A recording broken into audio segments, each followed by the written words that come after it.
Olá a todos! Hoje vamos mergulhar em um tema fascinante e profundo, o trauma complexo. Vamos explorar como experiências da infância, muitas vezes invisíveis, moldam quem somos como adultos.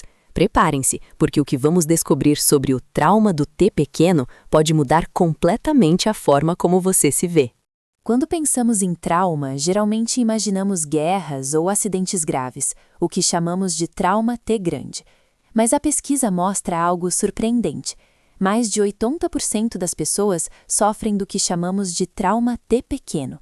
Não é sobre algo ruim que aconteceu, mas sobre algo bom que deveria ter acontecido, mas não aconteceu. O T pequeno é o trauma da negligência. É quando suas necessidades emocionais não foram atendidas. Talvez você não tenha sido aceito como era, ou não recebeu validação saudável. É um trauma invisível, porque não há cicatrizes físicas, apenas um vazio onde deveria haver conexão. Para sobreviver, a criança suprime suas próprias necessidades. Ela começa a acreditar que não é digna de amor, que precisa ganhar esse amor. O resultado? Ela coloca máscaras. Ela esconde quem realmente é porque morre de medo de que, se for autêntica, será abandonada. Essa necessidade de adaptação cria papéis específicos que carregamos até a vida adulta. O material identifica 4 papéis principais que as crianças assumem em famílias disfuncionais. Vamos dar uma olhada em cada um deles. Primeiro, temos o herói. Essa é a criança super responsável que segue todas as regras e cuida dos pais. Ela recebe muita validação externa por ser perfeita, mas por dentro está exausta e cheia de ressentimento porque ninguém cuida dela.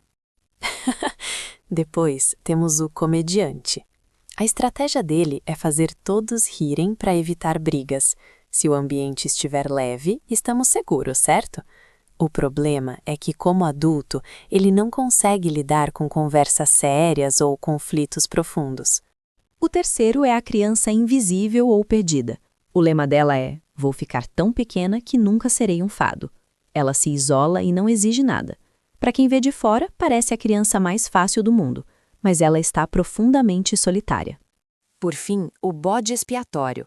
Essa é a única criança que se recusa a fingir que está tudo bem. Ela aponta os problemas, mas acaba levando a culpa por tudo que há de errado na família.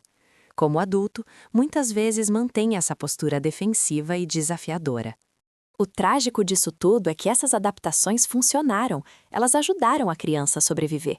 Mas 30 anos depois, essas mesmas ferramentas destroem nossos relacionamentos adultos. O que era proteção vira prisão. Isso nos leva à raiz do problema, a vergonha. É crucial distinguir. Culpa é sentir que você fez algo ruim. Vergonha é sentir que você é ruim. A culpa é sobre comportamento. A vergonha ataca sua identidade. E para quem tem trauma complexo, a vergonha é uma crença central. Para lidar com essa dor, começamos a desligar partes de nós mesmos. Sou muito sensível, desliga. Sou muito carente, desliga. Acabamos nos tornando robôs, vazios por dentro. Você olha nos olhos de alguém com trauma profundo e às vezes vê apenas esse vazio. Como sabemos quem somos? Olhando nos espelhos. Nossos pais. Se esses espelhos eram distorcidos e não nos refletiam com amor, crescemos com uma autoimagem quebrada. Recuperar-se significa encontrar novos espelhos, pessoas seguras que nos mostram quem realmente somos. Muitas pessoas em recuperação perguntam: quem sou eu? E a resposta é: você precisa se dar permissão para descobrir. Como uma criança que testa 1000 hobbies, a recuperação exige paciência para explorar e encontrar aquela autenticidade que foi perdida lá atrás. Agora, isso afeta profundamente nossos relacionamentos. Se sua configuração padrão é não sou digno de amor, você vai, subconscientemente, buscar pessoas que confirmem isso. O saudável parece estranho e perigoso, o tóxico parece familiar e seguro. É assustador perceber que nosso cérebro pode estar programado para rejeitar o que é bom para nós. Mas entender isso é o primeiro passo. A seguir, vamos falar sobre como o medo do abandono sabota nossas conexões e, mais importante, como começar a curar essas feridas profundas. Então, vamos direto ao ponto central da cura do trauma complexo. O autor explica que não é apenas algo mental, é biopsicossocial e espiritual. Veja, o nosso nervo vago não espera apenas pelos 5 sentidos. Ele usa algo chamado neurocepção. É como se fosse a intuição do seu corpo, sentindo através do intestino se você está seguro ou não, muito antes do seu cérebro consciente perceber. E aqui está a parte que realmente me surpreendeu. Isso começa incrivelmente cedo, até mesmo no útero. Um bebê consegue captar os níveis de estresse da mãe. Se o trauma acontece nessa fase pré-verbal, antes que a criança possa falar, ela não consegue processar isso verbalmente. O cérebro não consegue resolver, então ele armazena o trauma diretamente no corpo e altera o sistema nervoso. O corpo literalmente segura a memória. Isso muda tudo sobre como pensamos na terapia. Se o trauma está no corpo, apenas conversar não resolve. O material enfatiza que precisamos fazer trabalho somático. É preciso se reconectar com o corpo para liberar o que está preso lá. Porque muitas vezes nos desconectamos das nossas emoções e do nosso corpo como mecanismo de defesa. Muitas pessoas desistem porque esperam um modelo médico. Você quebra um dedo, põe gesso e em 6 semanas melhora numa linha reta.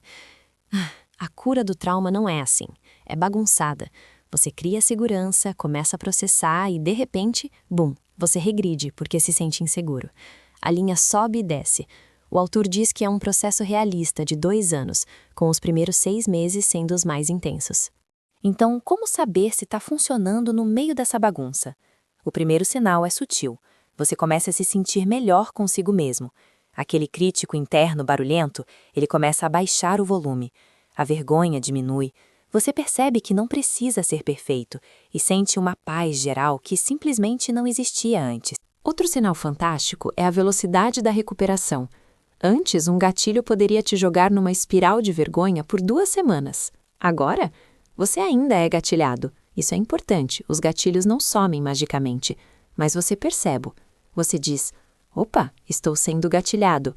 Usa suas ferramentas e sai disso em 1 hora ou 15 minutos. A intensidade e a duração diminuem drasticamente. E aqui está o objetivo final, na minha opinião. Você ganha a habilidade de estar presente. Você não precisa mais de distrações constantes ou ocupação frenética para fugir de si mesmo. Você consegue sentar com emoções desconfortáveis, sem pânico, sabendo que elas não vão te destruir. E, como resultado, seus relacionamentos ganham uma profundidade que nunca tiveram. Para encerrar, lembre-se, a cura do trauma é um processo de reconexão. Reconexão com o corpo, reconexão com pessoas seguras e reconexão com o momento presente. É lento, é cheio de altos e baixos, mas o resultado é recuperar a própria vida. Espero que essas ideias ajudem você ou alguém que você conhece a entender melhor essa jornada.